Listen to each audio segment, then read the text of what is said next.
Welcome back, everybody. Thanks for tuning in to this week's episode of Coda Homestead. We are super excited for all of you to see what we've done. Hey, how's it going, everybody? All right, so we today are going to do a little update. As you can see, we got our cabinets in. Fantastic. We're going to do a little update and then talk to you guys about what we're doing today. So the paint is done. So we've got our white doors, black trim all throughout the house, and this is just a very light gray for the walls. Biggest, most exciting thing is they did the rock around our fireplace. Yeah. So it's cold. It's like 28 degrees or something. Ridiculous. We've got the fire going, trying to warm it up around here. So all the doors, the front and back doors still need to get done. All the lighting, electrical needs to be finished. The plumbing needs to be finished, all that type of stuff, right? But majority of the other stuff is all done. You know, we're almost down to the wire where it's just the last little bits of tidying up and finish work and so on and so forth. So what we're doing today is I got a guy coming. He's going to do the shower pan. It's dark in here, so hopefully you can see. But he's going to be working on the shower pan and getting that all set for us because we're running out of time and I need to get that done. I don't really have the time to DIY it. So we're going to have him do it while we are working on the countertops. So we're pouring epoxy countertops. We're going to knock that out. I've already started to cut some of the MDF boards and pieces, slapping the drop edge on them. I'll walk you guys through some of that, but most of it will just be the time lapse. But I will talk through some of the things that I'm doing on that. And it's gonna be a great day, a great weekend, rocking and rolling. And it's gonna be awesome.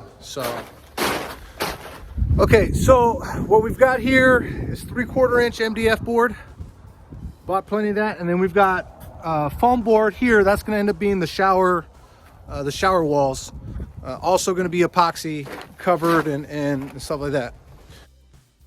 Once I've gotten all of my measurements for the top piece, I then measure out and cut a 3/4 by 3/4 strip of MDF to utilize as the drop edge. Then we wood glue and brad nail that down on what will be the front edge of the countertop, and then move on to the next step.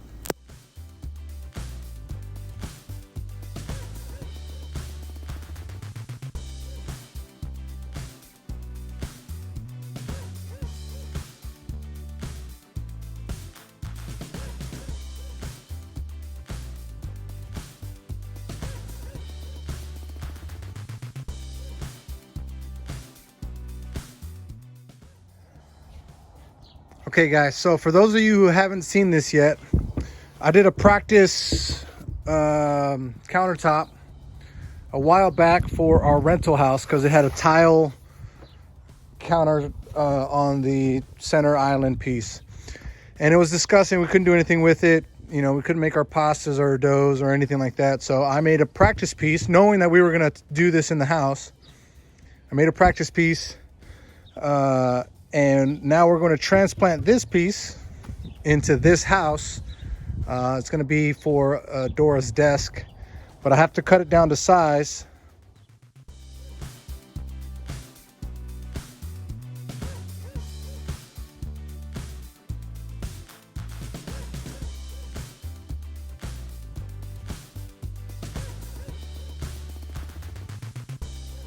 Morning, back at it again today.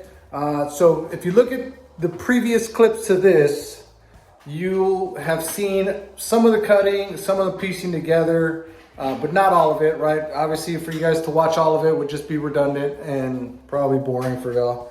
But we've got all the pieces measured, cut, and the drop edges put on some of them. We did start shaping last night, but it was dark and it was cold and there was no way to record and show you guys. But I will show you some of those clips coming up today, what we're finishing up on. Right now, we are bondoing our front edge So we've got our drop edge, 3/4 of an inch added onto, or 1/2 inch added onto our 3/4 inch MDF. And then we hit it with the grinder with the sander bit. So we hit it with the grinder, the sander, and now we're filling that edge with Bondo. And we'll come back and we'll sand that smooth, but you'll see the undulations and the texture underneath.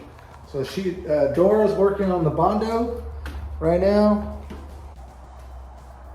I think I got all the bits. So it'll work. So she's working on that.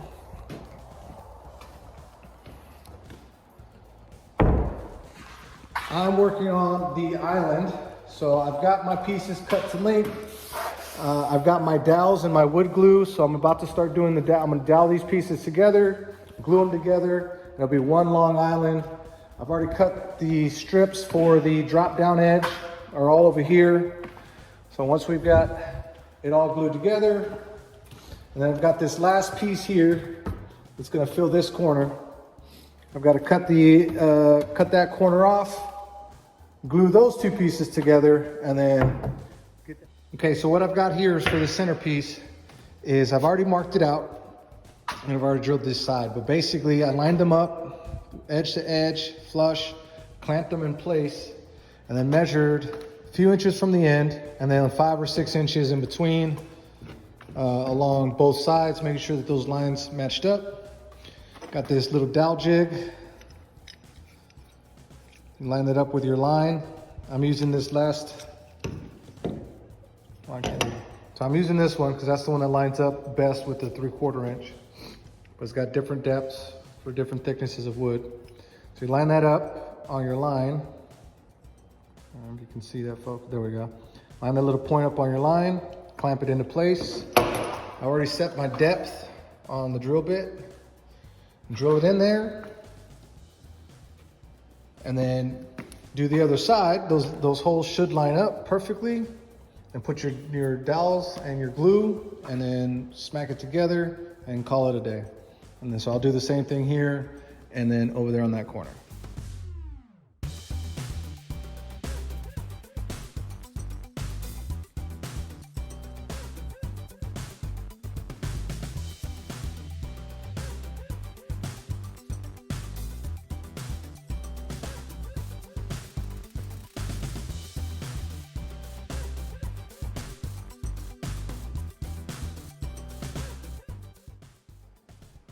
So it just dawned on me that I have not shown you guys what the desk looked like.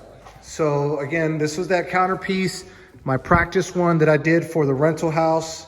We cut it down to size and we've fit it in there and came in pretty good, pretty good. I don't know what I'm gonna do with this end here, but I'm gonna have to do something to protect it. Maybe just put some top coat on it, but got that thing rocking. Perfect. Can't do this with one hand. We'll have to put the handles on another time. Smooth, no rubbing, no nothing. I mean, it's the thinnest of gaps. So, got the whole island piece together. I even already traced out the sink cutout. Sorry for the lighting in here, guys. I can't do nothing about that. So now what we're going to work on is putting this down the drop edge on this inside piece here. And then on the two sides. We're going to do that tonight. I can do the other side tomorrow. Our first couple of Bondo pieces are almost done, ready for sanding. We got our other pieces over here. Dora got that going.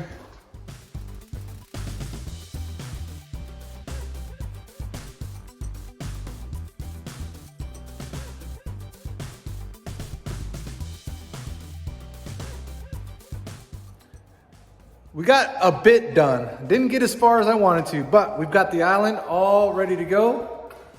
We're all pieced together. So today I'll hit it with the grinder. and the sander disc and make those contour lines. We'll hit it with the Bondo to get the detail and texture, sand that all down. And then same thing here with this last piece for the kitchen corner. First thing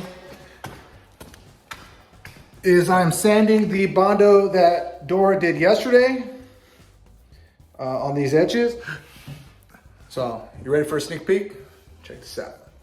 So I already sanded this one, right? So you see all the texture and the highs and the lows.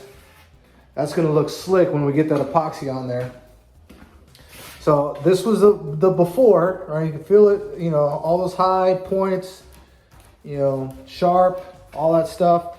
So we're just hitting it with 40 grit paper just to knock all that stuff down, smooth the top back out where, you know, and then it's gonna, like I said, it's gonna leave that texture and those undulations. It's gonna look.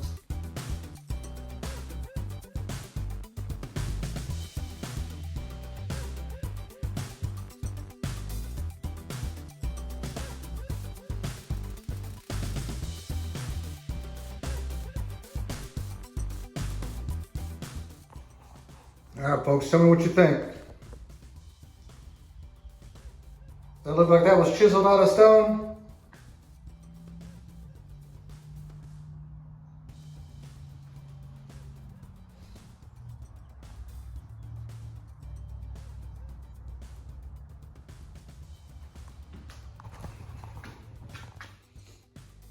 All right, so that's the first two pieces done. I went ahead and went back over it with the 220 grit. It makes it nice and buttery smooth.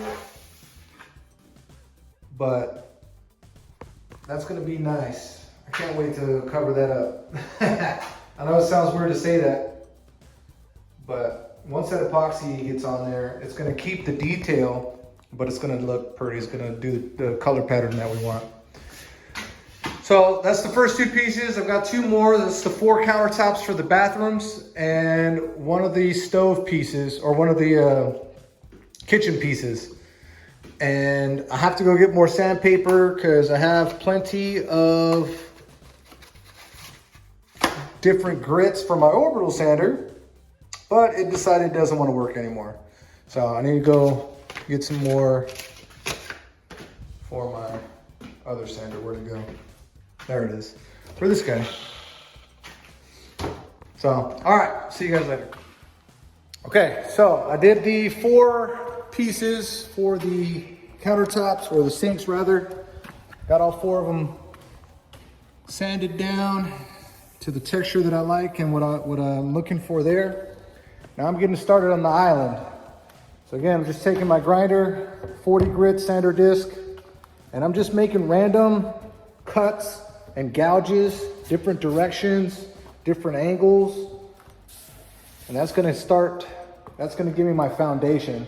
And I'll come back with that Bondo and the sanders afterwards. It's gonna look pretty cool.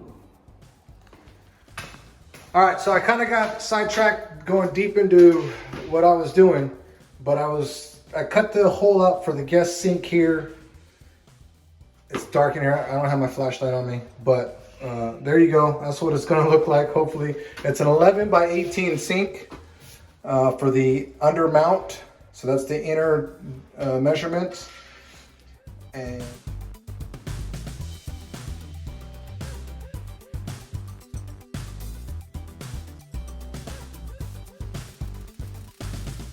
good morning, everybody. All right, welcome back to day 4. So far, it's been about 3 days of 10, 12, 14-hour days. And we finally got to pour a couple of the epoxy panels last night. Are you ready? Are you ready? Are you ready? All right. So this will be the guest bathroom piece. Got that rock edge. I'll clean up those drips later once it's all completely dry. Like, it's dry to the touch right now, still a little tacky. Can't be doing any sanding just yet. So give it another 12 hours or so, and then I come back, hit that bottom edge with the sander just to get rid of those drips. And then we'll come back and hit it with the ultimate top coat, which will add protection and make it food safe. Not that anybody's gonna be eating in the guest bathroom, but and then this is the first kitchen piece. God, look at that. I love the way that came out. I love the way they both came out. This one has like a little like pepper shaker kind of vibe to it, which I totally dig. So anyways, so we got this one. I don't know if you can really see that sparkle in there. So what I'm doing now is I'm continuing to prep the rest of the countertops for pour. So I've got one piece ready to go. So that's sanded, it's ready. I just have to top coat it, or not top coat it, but put the undercoat on there, and then we can pour that later. I've got this piece here, which is sanded, but I've got to cut the sink out. I've got to find center and cut the sink out. That's for our master bath. We're only doing one sink because we would prefer more counter space rather than sink. So I've prepped the rest of the cabinetry here. So I've got our plastic. It's gonna block that. I removed all the drawers just because this lip here, we're gonna end up pouring this in place. So once I'm done sanding the edge here, getting it pretty, push it back into the corner. I'll caulk the wall, which I've already taped off. I'll caulk it in place, and then we'll be ready to pour that once it's dried. Got the island also all bonded up. Now this bonder we did last night while we're waiting for the epoxy to set up a little bit. And then I just added the rest of it today, which actually it's already pretty hard. A little tiny bit tacky, but we've got the whole island prep. So once I'm done with that, sanding that, I'll sand this. We'll undercoat all of that. I'll cut the sink out of both of them, undercoat everything, and stand by to pour in a few hours.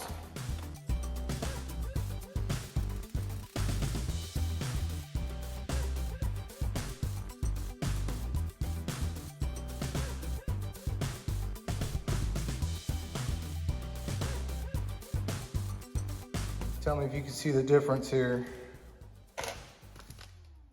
And so still got some texture because not all the chips are gonna be smooth and bubbly.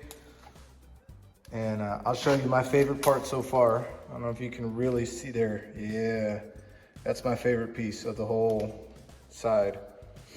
It's kind of weird to be like, oh yeah, that's my favorite chip or a fake chip. I'm just getting ready to put the undercoat on these pieces. So this is the kids' bathroom with the sink cutout already out.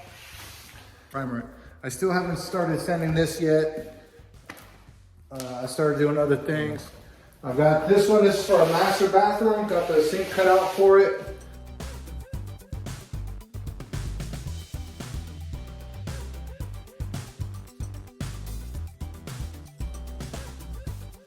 It has been raining all night long, and I didn't pour yesterday. So that's what we're gonna be doing today, all day long, just pouring in epoxy. So we'll do those two pieces over there, or three pieces rather. Do this one, the top coat's on there, or the undercoat, primer's there. I got a little bit of sanding left to do on this island, then I'll clean it all up. We'll put the undercoat on there, and then pour that one a little bit later today.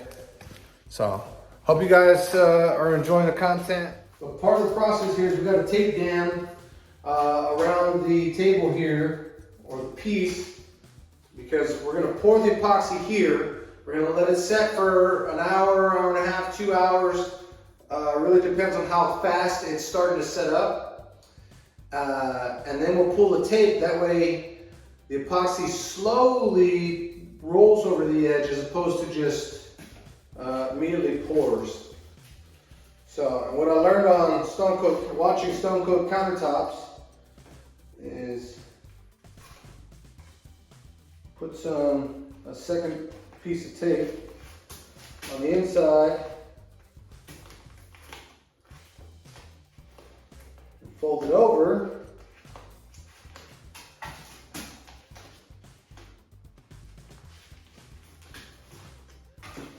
and I'll do that around the whole edge, but it makes it a little bit more stout, and you don't touch the sticky side when you're in here messing around with things.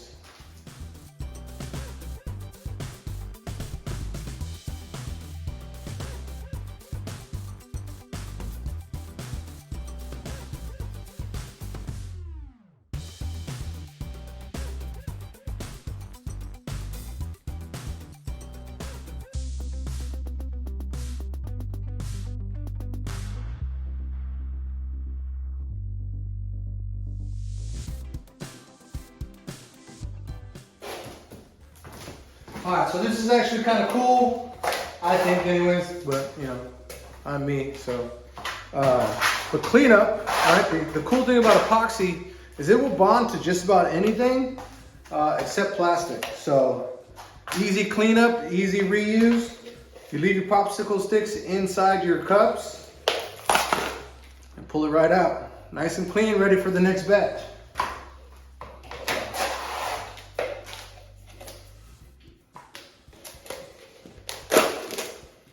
Boom.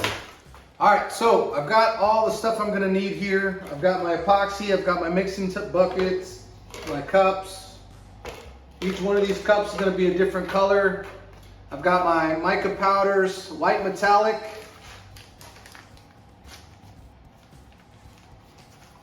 I've got my black metallic, still open. Got my diamond dust, which is beautiful stuff. Everything glitters. I've got metallic silver paint.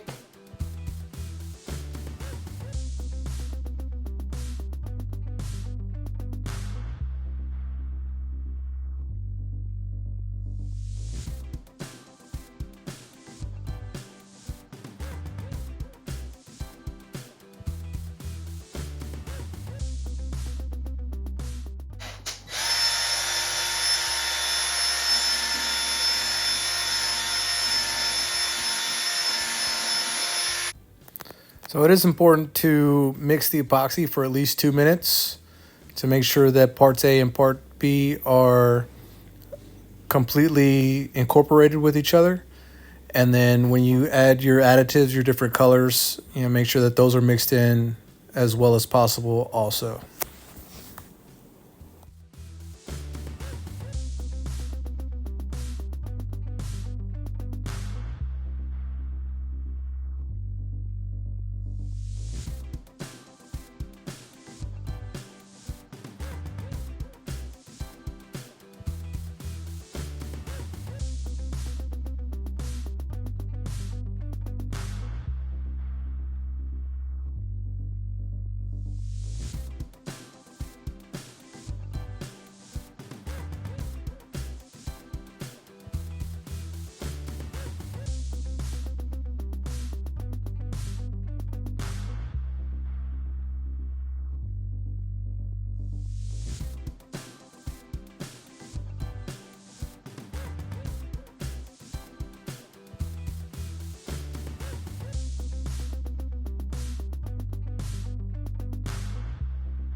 It's a really good thing that StoneCoat Countertop Epoxy has a long working time.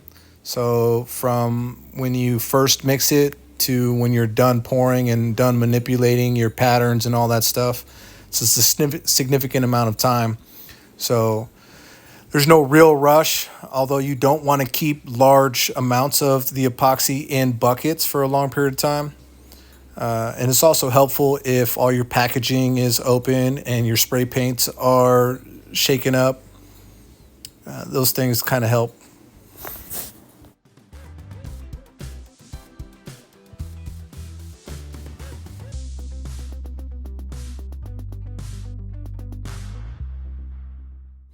So this technique is called the exotic pour technique. You just take all of your different colors and you layer them into a bucket a little bit at a time over each other, because the different additives that you use to color, the mica powders and the spray paints and the dyes, they all kind of fight each other and stay separate for the most part. If you leave them in the bucket for too long, they will start to meld together, but you've got a little bit of time to get them in the bucket and pour them out and still see that they stay separate and they create different patterns as they pour out.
Okay, so in this part, we're just utilizing what they call a wet coat. So you just take a little bit of epoxy, spread it over the surface, because the epoxy will spread more easily over a wet surface than it does a dry surface.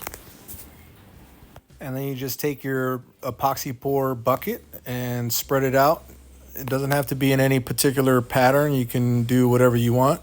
I'm doing it like this because we want the overall flow to be in that direction, but you can do swirls, circles. Really, you can pour it out however you want, as your heart desires.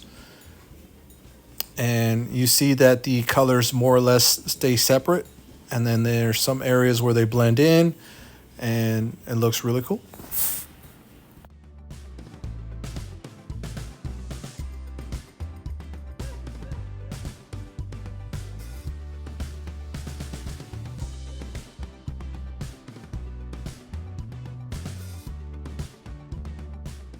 All right, so here I'm just going to the areas where the epoxy has kind of stalled out and just breaking the tension on that forward edge, which allows it to continue to self-level and spread out.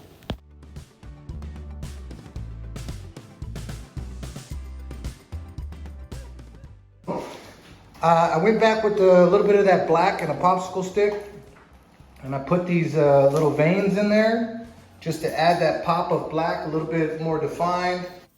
Now, if you find like those veins that you're putting in there are a little too sharp, you just take a little heat gun and you can kind of blow them out and dull them out a little bit. Like they'll still be there, they just won't be as sharp. All right, so once I got the pattern the way that I wanted and the design looked good to me, I took a torch and went across the surface to pop any air bubbles and get that glassy finish.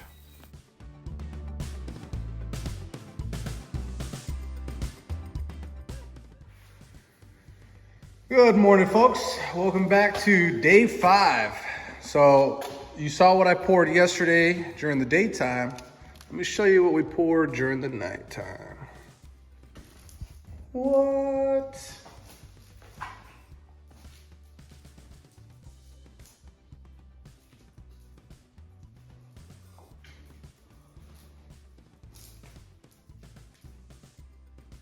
Man, I'll tell you, the camera really doesn't do it justice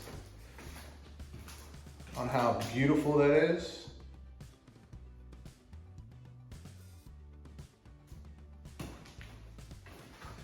And you can't really see the diamond dust in there through the camera, but man, there's a ton of shine and shimmer in there. It's fantastic. Absolutely beautiful. So I poured this yesterday about 5:30, 6 o'clock. And it's already dry to the touch. There's no tackiness. And yeah. Now, gonna get started on these big old bad boys over here. Oh my goodness, that island's gonna be fun. So stay tuned.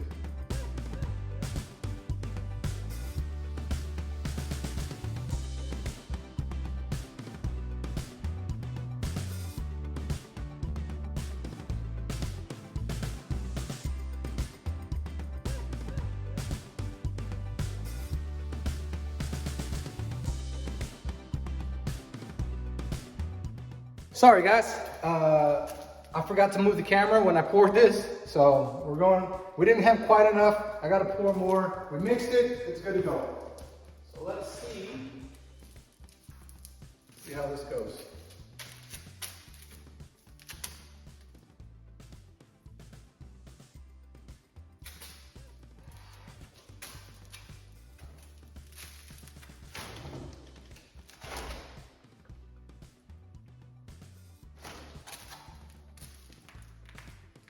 What do you think? That looks beautiful, babe. Is that what you were hoping for? Yes.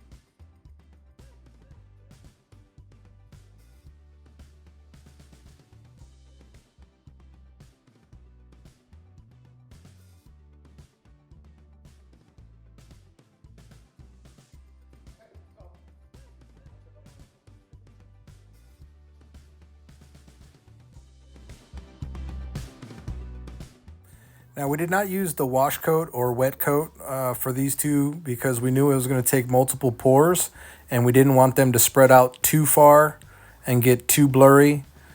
So we went with the dry. That way the surface tension would build up faster than it would with the wet coat. And it seemed to work out. We really liked the way they came out.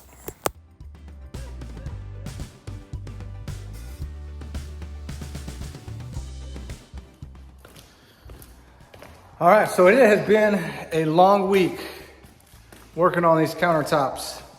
Me and Dora have been doing late hours. She's working during the week, during the day, and then coming out and helping me at night. And it's been a lot, but we are finally done with all the counters and the epoxy pours.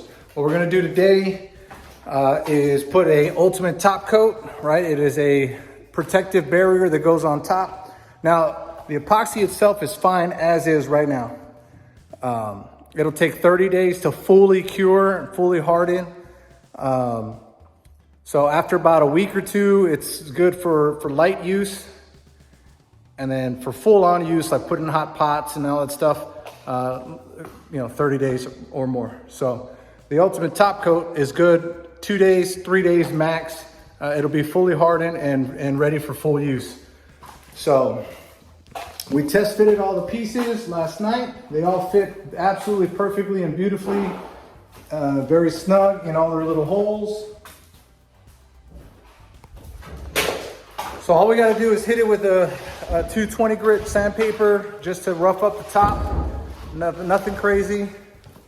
And then we can put the ultimate top coat on there, let it dry, 24 hours, put them in their spot. And then 24 hours after that, they will be ready to go. So check out, well, I'll save that for last. So this is that corner piece. We poured this in place. Came out fantastic. And then the big reveal, that 17-foot island. Man, that thing is a beast. So I'll give you a little flyover.